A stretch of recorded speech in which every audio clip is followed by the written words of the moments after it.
నేనైతే చాలా satisfied. It is having all kind of collections. Vijaya art జ్యువెలరీకి కలెక్షన్ చాలా బాగా నచ్చింది. యూనిక్గా ఉన్నాయి ఐటమ్స్, కాస్ట్ కూడా రీజనబుల్గా ఉంది. I just recently visited Vijay Art Jewelry. It's a very very nice shop. First time I'm visiting. It is having all kind of collections like gem jewelry, then temple jewelry, beads variety is also there. Then lots of simple daily wear jewelry is also there.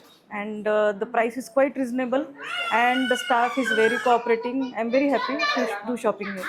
Thank you. Collection చూసిన తర్వాత నేను కూడా చాలా purchase చేశాను. Actually నేను సిల్వర్లో వెతుకుతున్న మోడల్సే ఇక్కడ మనకి 1 గ్రామ్లో కూడా దొరికాయి. సో ప్రైజెస్ అయితే చాలా బాగున్నాయి. అండ్ స్టాఫ్ అయితే నేను మార్నింగ్ 11 o'clock వచ్చాను, ఇప్పుడు 3 o'clock అయ్యింది. వాళ్ళు అంతే పేషెన్స్, మార్నింగ్ నుంచి ఈవినింగ్ వరకు కూడా అంతే పేషెన్స్ మెయింటైన్ చేస్తూ నేను ఎన్ని చూపించమన్నా కూడా అన్నీ చాలా బాగా చూపించారు. నేనైతే చాలా సాటిస్ఫైడ్. మీకు కావాలి అనుకుంటే no doubt you can visit. Thank you.